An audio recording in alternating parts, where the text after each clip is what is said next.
Joining me right now is UFC featherweight Dennis Bermudez. He will be taking on Rick Glenn at UFC Boise on July 14th. Welcome back, Dennis. Thanks for having me, dude. Dennis, we spoke last, in February after your fight with Andre Fili. It's been around 6 months. What have you been up to? Just getting better, man. I was probably back in the gym like 2 weeks after that fight, and just getting back to work. Who have you been working with? And have you been going to other gyms? Because you said last time that you might try to go to other places and get some work in. Yeah, I went down to Henry's for a short week. It's always awesome seeing him and getting work with him. And then I've been sticking with the same crew. And I don't think the crew why I'm losing these fights. It's just like I think maybe my approach. So we're just looking to get in there and get after it like instantly and get back to the old Menace in terms of like getting to my shots early and because I think I lost my last couple of fights maybe because they shot first kind of deal. Do you believe you were a little bit too hesitant in your last few fights? Well, no, it's just like I'm piecing them up on the feet. Why take them down? Mm-hmm. So we're looking to be like a more well-rounded MMA. All aspects. Glenn, he has not had the best run in the UFC, but a lot of people consider him a very, very tough matchup, against the guys that are in the rankings. What are your thoughts on him? Oh, I don't know. He's tall and skinny, I guess. He jumps around from gym to gym. That's all I got on him, really. And he's a lefty. Well, in the past, you've had a lot of success against these taller guys, Pablo Garza, Max Holloway, Steven Siler. Like, what stylistically gives you the advantage over these longer, taller opponents? Oh, I don't know. I just get in there and just be aggressive. I mean, they have more torque because they're longer limbs, but I think I'm stronger in there in the tight situations, and I'm able to like just grind, So we're looking to get back to that. You said that all you know about Glenn is that he jumps from gym to gym. He's a tall guy. Are you going into this fight kind of with a clean slate and not really worried about him and just go in there and do what you do? Yeah, man, that's where I'm best, is just doing what I do, get in there and do what I'm good at. I still think I could be world champion, and I think the way I fight and the style I fight beats anybody, even though it hasn't. But just I think on the right night, I'll beat anybody in the division. So we're not fixing too much because not too much is broken. So I mean, we're just making minor adjustments and just get in there and get after it. You seem very eager. You seem like you're in very good shape right now. How do you feel? Feel good, man. Well, I think I got the fight with like 7-ish weeks notice. My weight was much higher than I would have liked it coming into a camp, but I was able to, drop it down pretty quickly. And I'm like, when you see pounds coming off, it's just like makes you happy, even if you feel like shit, So we're just using that momentum in training. Training's been going very, very good. Believe it or not, I just traveled cross country with my younger brother last week. I just got back on the 7th, and like this week I've been on a complete fire. So it's awesome, Have you switched anything up? Like, are you dieting differently or are you just training harder? Not necessarily harder. But I have some new technology I've been using that I got from it's called the Omega Wave. I got it from the UPI, and it pretty much like reads like your mind and like your heart rate, and pretty much let you know if you're ready to train or not. And because, like, for example, this morning I felt like dog crap, and I was like, ugh. Hopefully this thing tells me that like I am not ready to go today. And I'm like, oh well, the machine said I should fucking take it easy, you know. But it popped up all green. I was like, all right, I'm gonna go hit it my hardest. Let's go. You know, I had a great practice today.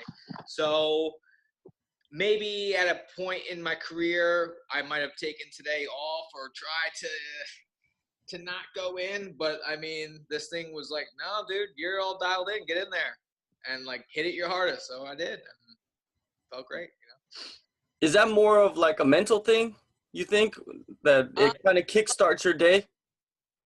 Well, it sends data to the UPI, and they're tracking kind of, I don't know, they're probably, you know, gathering data for, I don't know, aliens or something like that. But it's also a tool for the fighters that have it, and I don't know, I've been trying to take advantage of it, you know, because there are some days where I kind of feel pretty good, but it tells me like, well, you're not at a 100 right now, and I'll go and train, and I'll have a shitty practice. Oh damn! And then there's be times where it says like you're not 100%, and I'll go and I'll train, and I'll have a good practice, you know. So it's definitely not.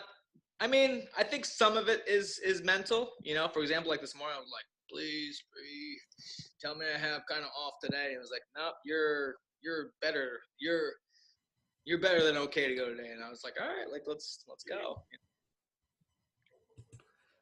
You've dropped 3 in a row, you know, to the last 2 split decisions. It could have went either way. Do you feel that you have a different urgency now going into this fight against Glenn? No, just go in there and get a W.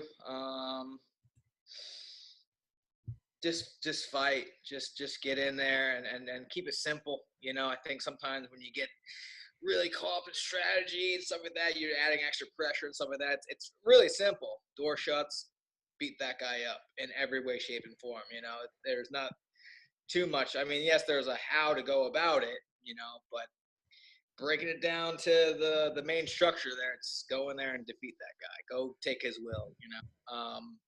And I'm going to do that, you know. I think in my earlier fights is, you know, very exciting for people the way I fight. Even now, I'm still exciting.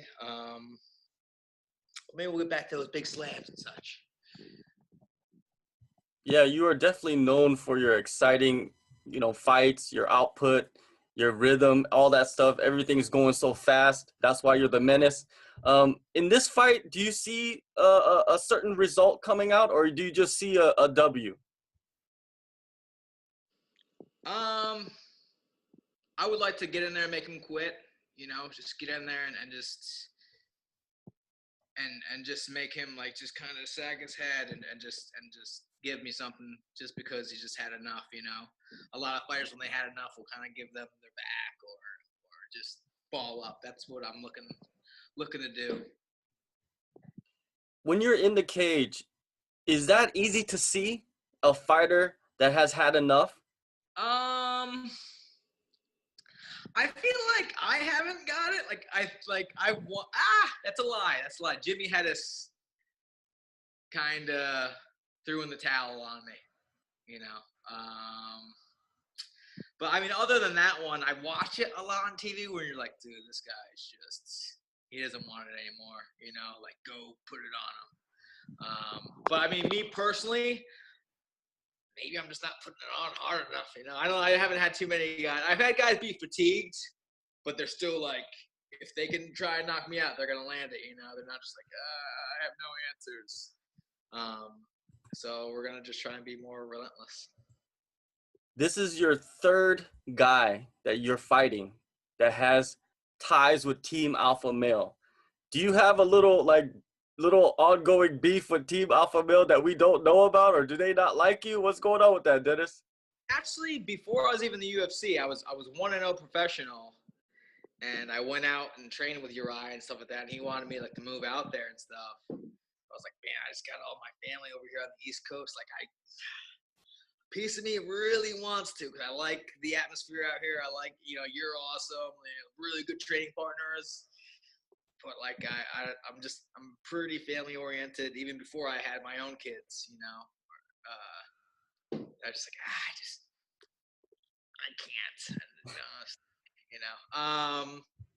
And I've got a ton of respect for alpha male guys and stuff like that. Uriah, me and him have yo, what's up, man? We see each other. Yeah, it just so happened. So they asked me if I want to fight Rick Glenn. I was like, yeah, sure. I did like a little bit of research. I'm like, really? This dude's from fucking Team Alpha Male? What the hell, man? Whatever. I don't give a shit.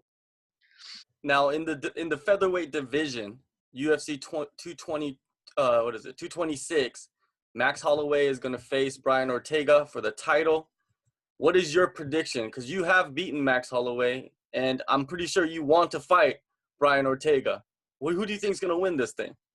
I got Holloway. I just I think he uses his length very well. I think he's well grounded in the jiu-jitsu game. Ortega's stand-up, though, has come light years from when he first got to the UFC, but I just don't think he's on Max's level. Ortega also has this X factor about him where he just figures it out. It could be like 4 minutes into the third, he's like, I'm going to tap you, like, what? I thought you died. I thought you were out of gas, So there is no quitting him. There's 5 rounds now for him to figure it out. But I'm still going Holloway. UFC Boise, July 14th. Dennis the Menace Bermudez will take on Rick Glenn. This is going to be an exciting fight. Of course, Dennis, whenever you're fighting, it's an exciting fight. So I'm pretty sure a lot of people are going to be tuning in. Thank you for your time, man. Thank you, dude.